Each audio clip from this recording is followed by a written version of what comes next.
Hey, welcome back to the channel. Got a little something on the bench for you here. So I'm working on my Radiomaster Zorro.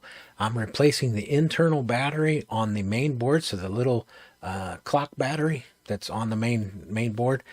Replacing that so my time and date is correct and all of that kind of stuff. Now, keep in mind, I have already put out a video on how to replace the battery. And I privatized it because in comments people were talking about the radio would just reset itself for no reason, even though their internal battery was just fine. So that was kind of odd. And then I was doing a private video with somebody, and it happened to me. I finally had my radio for the first time at reset. And unfortunately, it reset back to 1970, and I lost my switches and dial and momentaries and everything. I did have my 4 stick movements, though, which was odd. So I finally figured that out. I took the replacement of the RTC battery video down into a private status, and I'm going to put that into this video. So the second part of this video is going to be that same information that I already put out, so that it's one cohesive video, hopefully. Not to make a super long video, but you know, let's get as much information in here as we can. I didn't really want to make 2 separate videos. I thought that would be more cumbersome, or maybe somebody would watch one or the other and then like wouldn't understand the whole concept at once. So we'll go ahead and get into that. I did already explain this first part of the information on a live stream. So if you were in that live stream, this is kind of the same information that I went over in the live stream. I was trying to answer if somebody had questions, I could kind of look at it or answer it then. But that's what this video is about, so stay tuned.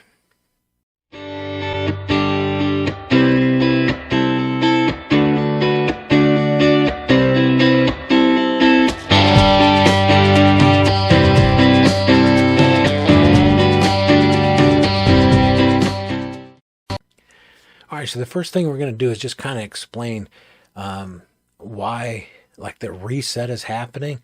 At this moment in time, I don't have a fix for it. I've kind of been digging around on it, so kind of having all kinds of things. Let's jump over here to the bench and take a look. So the Radiomaster Zorro, so the internal file. Let's go ahead and look at this real quick. Let me zoom in on it for you. So if we go to System and we page over to our SD card and we go down to Radio, that's the file right there, radio.yml. So radio.yml is basically the radio file inside the SD card that captures all of your changes. So this is the user file. So if I were to take this file and remove it from the SD card, so this SD card, so here in the SD card, the radio file, that's what you're looking at on the SD card. So if you plug this in the mass storage, you know, via USB in your computer, you'll see a file folder called radio, and inside that is the that file. If you take that out of your SD card so that it's blank and you restart your radio, your model memory, so like all of your model names, so all these different model names in here, they will just say Model 1, Model 2, Model 3. So all of these will be gone. Also, your time and date obviously will be removed. So your time and date will be 2011, something like that. Now, don't ignore this because I haven't set that back up. I just put 2025. That's an indicator whether or not it's reset itself. And then also, if you remove that file, in hardware, your calibration needs to be redone. The ADC filter will check itself back off. Your internal module, it'll reset. So like this is wrong. It's not crossfire. It's multi. So my internal module is multi. Okay, don't get confused. I use the ELRS on the back. My internal module is multi. But like you can see that there's all kinds of bizarre stuff that was happening with that. Now, I didn't do anything with that file. When it reset, I came in here. I was like, wow, there's really something wrong with my radio. I go into System, and I page over to to my radio here, and it said 1970, and I had no sticks. I'm sorry, I had stick movements, but I had no switches, no dial, no momentaries, any of that stuff. So really frustrating to me to have to go through that. Now, I just want to show you real quick. This is the person that had kind of isolated that folder on GitHub. So Alexander on GitHub had mentioned that it might be something with that folder. That's what kind of started me, down the road of kind of looking at what is that file doing and why would it not do what it's supposed to do. The end result of all of this information that I found is everybody kind of came to an agreement that there is something wrong with the hardware board itself. So there's something not right. When the board is creating your user, everything that you do on your radio from factory, and you name things, you change the date, time, your screen setting, your HEPIC feedback, all of that stuff, that's all cataloged in that file. So if that file is corrupt, or something's wrong with that file, or like you've taken it off of that SD card, whatever the case may be, that's where all that information is stored, that user information. So it's a pretty big file. It's a pretty important file.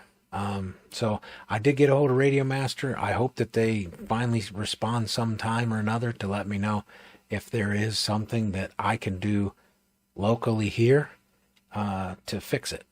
So at this point in time, I don't have a fix for it, but after, taking the file off and putting it back on, I haven't had any issues. The date is still sitting there.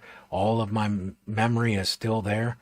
I'm not sure if that's something that fixed. I doubt it. That just doesn't, electronically, that doesn't make any sense. That just removing the file and putting it back on there is going to fix it. So we'll see in the future. I'll definitely let you know in the future what's going on with that. So at this point in the video, what I'd like to do is go ahead and re-edit the RTC battery. So we're gonna take this all apart. We're gonna go into the RTC battery and we're gonna replace it. So the information might be a little choppy because I'll do a little editing so you're not watching a whole bunch of information redundantly. But that's what the second portion of this video is going to be about. Let me know in comments if you've kind of gone through like, just gone through it. Let me switch over here. If you've gone through the deep end trying to figure this out and you've come up with a solution, let me know. I'll let you know what I find out. So let's go ahead and we'll go ahead and open up the radio and take a look inside and get that battery replaced. So hopefully this helps you out. Hey, welcome back to the channel. Got a little something on the bench for you here. So we're going to replace the internal battery of the Radiomaster Zorro. I have some new batteries here. If you go to System and you page over to your radio setup and your date isn't keeping up with you, you might want to go over here to Hardware and scroll down here and find your RTC battery, which is 2.88 for my Zorro, but you might be really close to 2 volts or under, and that would be a spent battery. We're going to go ahead and pop this open and replace the battery. I really don't need to do that to mine because 2.88 should last a while longer. I'm doing this because you needed it. You needed to see, but I also want to show you where you can check a couple things. So let's go ahead and take this radio apart and get to it.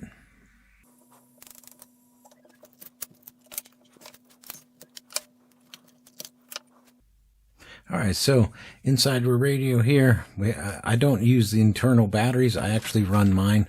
If you follow my channel, you know that I'm running a 7200 mAh pack, and that pack will run my radio and my goggles, and then if I have another auxiliary something running, so I run it off of here. I don't run the internal batteries. So we're going to go ahead and grab a number 1 Phillips screwdriver, and we have one here, and then we have one in here, and we have one here. And then on the other side, the same. We have 1, 2, 3, and 4. So 8 screws total. And then That's going to pull the back panel off. So let's go ahead and pull these 8 screws out. Now, if you're needing to see this on the TX16S, I already have a video on that. See how that screw comes out there? I don't know if you already seen on the other one, but that's what this thing's for. Oh, looks like my focus is going off. Sorry about that. All right, so anyway, and you see these in tool kits all the time at the hardware store. It comes with your little screwdriver set. So the hole is to magnetize it, and then the other side here is to demagnetize it. So just a little tad bit of information. So let's go ahead and get these 8 screws out real quick.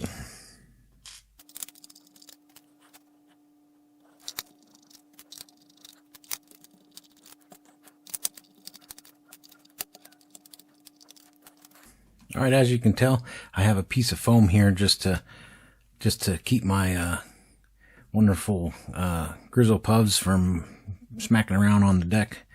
So any old foam will work. So we have our screws out. Let me zoom in here for you so we can take this off. All right, so got all the screws out. Looks like I got my camera focused for you. So we're just going to go ahead and grab onto the edge here. So like right here, we're just going to separate the edge. You see that? Okay, on both sides. We're just going to separate the edge here on the other side. And then we start to lift up on the back of it. Okay. And then on the front side here, so now we have the whole case separated. We're just going to raise this up just a little bit.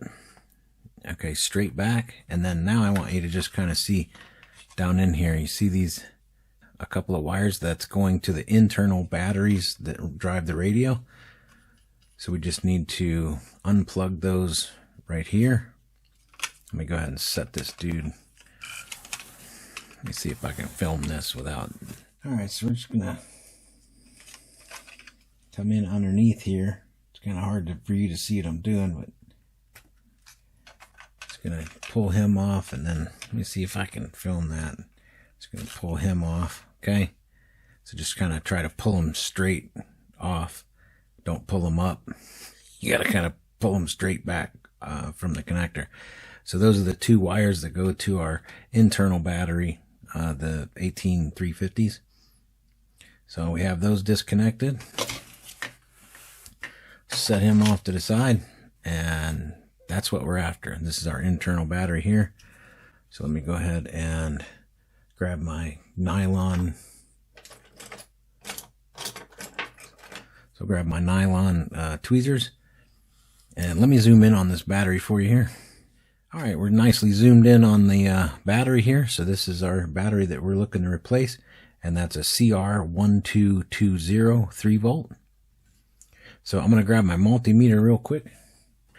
All right, so we're going to check this little dude real quick before we get too far along here. Let me actually zoom out so you can see the multimeter. All right, so we have our multimeter on DC voltage, and you see this pad right here? That's a positive pad and negative pad, so we can measure those pads right there. And I'm at 2.94. I really don't need to replace this battery, but I want to do this for you, so we'll go ahead and replace it. I got plenty of them, so let me zoom back in here so we can see what we're doing. All right, so we're just going to simply push this retaining clip out of the way just a little bit so that it can go past the internal battery. Okay, internal battery comes out like so. So positive side up, negative side down.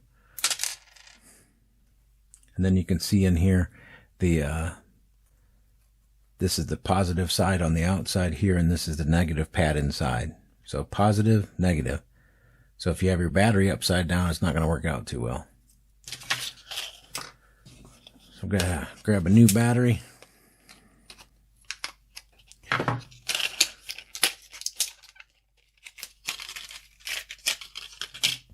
All right, so we have our new battery to go in. We're going to check this with the multimeter real quick. And what I'm just going to do is put this on the bench here. And we'll grab the, we'll flip it upside down so the ground is facing up.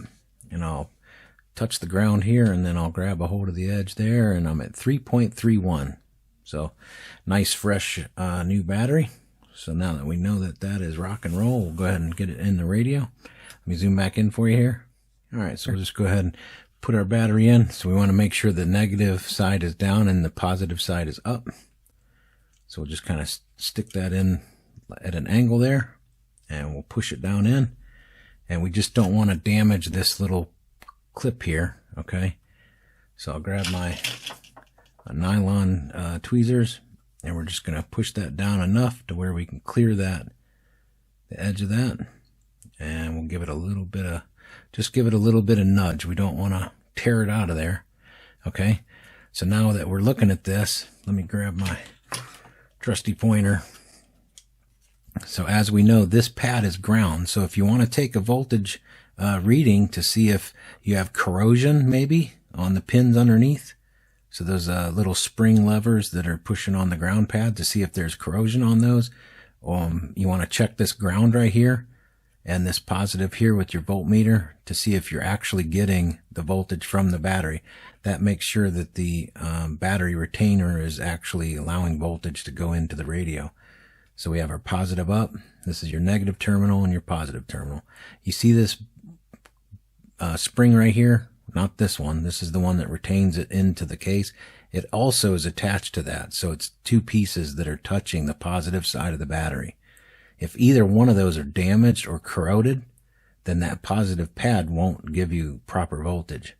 So let's go ahead and grab our multimeter, and we'll look at that again just to make sure that we understand how that works out. All right, so again, we have our positive terminal here and our negative terminal here. And you can see that battery voltage is coming through 3.31. That's what we measured off the battery. And now we know that our Zorro is getting the 3.31 voltage. So that's about it for the battery. Let me go ahead and slide this back over. Now, the other thing you can do is, while you're in here, is you can make sure that your internal module is correct. 4 and 1 for mine. That's how the best way to kind of check to see, to make sure. If you don't know what it is, go ahead and pop the case open and take a look at it. And we're just going to make sure that all of our stuff is seated nicely. Make sure all our pins and stuff, clean out any hairs that might be in there, or multiple hairs.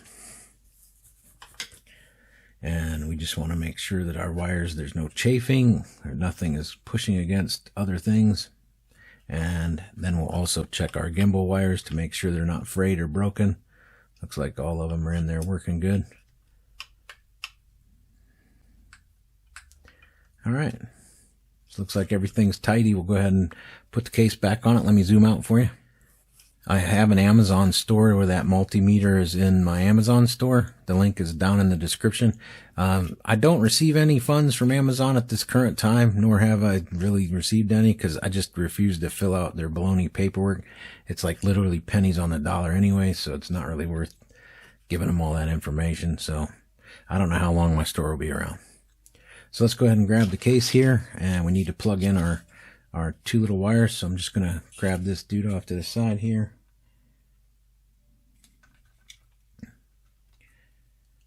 I kind of want to film putting this back together, but it's a little difficult with one hand.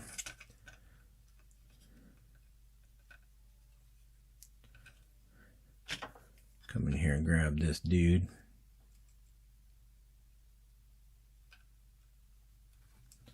We'll get it kind of started in there, and then we'll push it the rest of the way. There we go.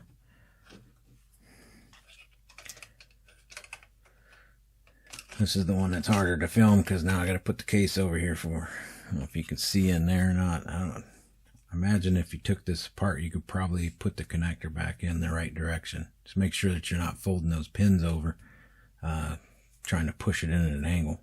They didn't really make it all that friendly to get it in there anyway. All right. So now just take and pinch it and make sure that they're seated all the way in there.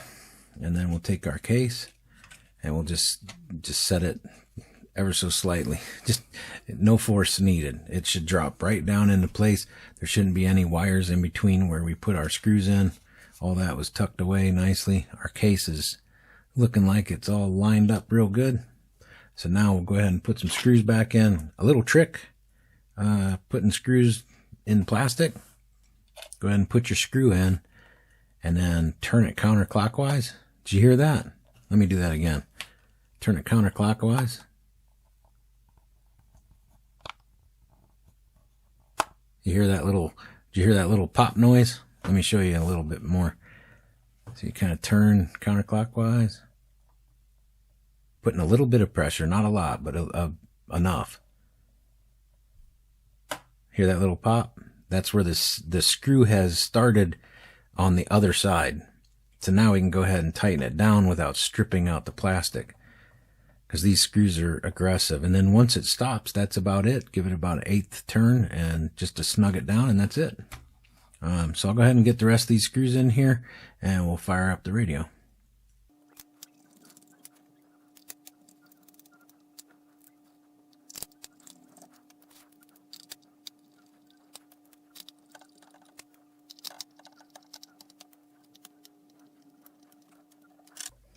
All right, so now we'll go ahead and put our, if you run internal batteries, put them in, and then we'll go ahead and line this dude up.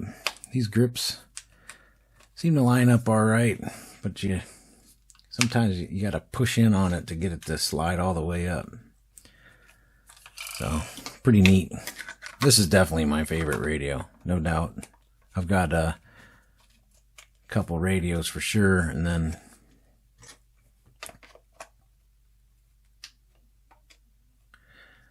got our module back on. We'll go ahead and get our external power supply put on here. Get our strain relief put together. That keeps you from ripping this out while you're flying. And now, actually I might keep that foam there. Nah. We'll go ahead and turn on the radio. Welcome to HTX. All right, now we'll go ahead and hit system, and we'll go ahead and page over to hardware.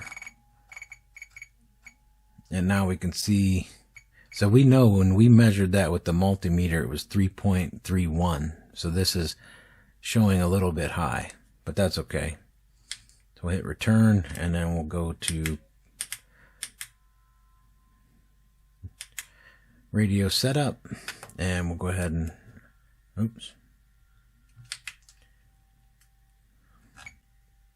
go ahead and change our date and time to the correct date and time. So January, today's what, the 10th? 11th. And what time is it? January 11th, 3:52. So 3:52.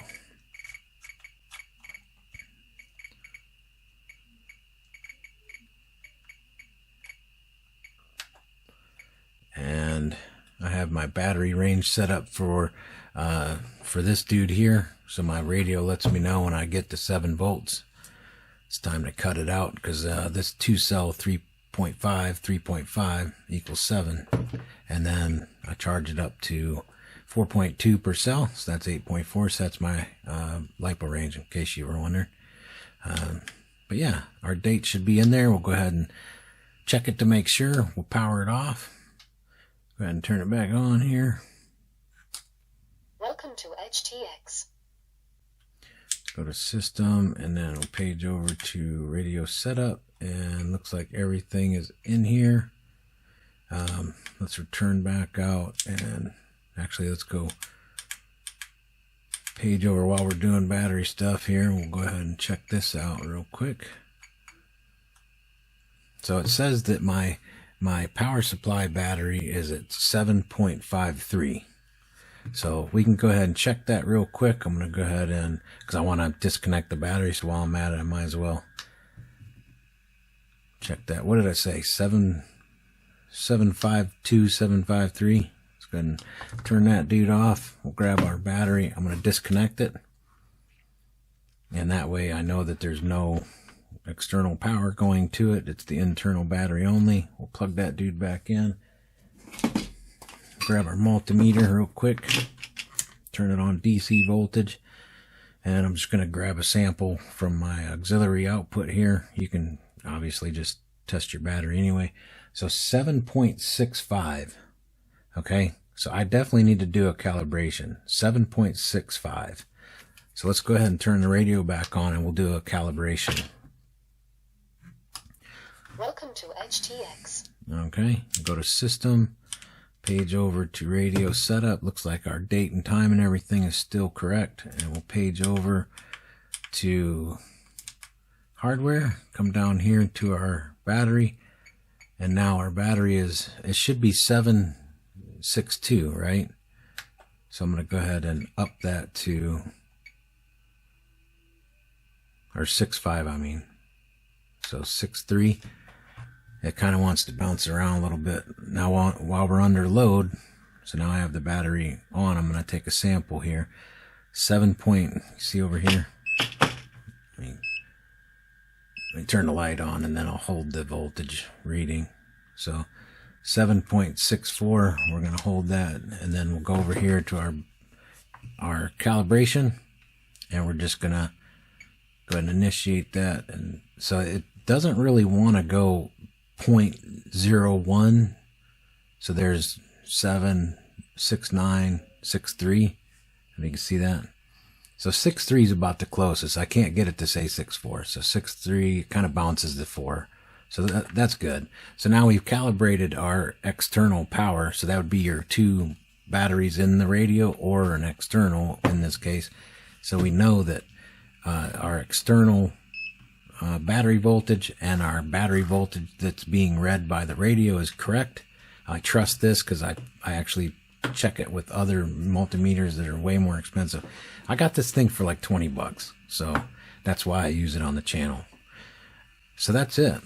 Everything else looks pretty good. So yeah. So that's how to replace the internal battery of your Zorro and calibrate your external battery. So, hey, if you have any questions and comments, let me know. If you like this video and it helped you out, give me a thumbs up and subscribe to my channel. If you didn't like it, you give it a thumbs down. It all works. Enjoy the breeze.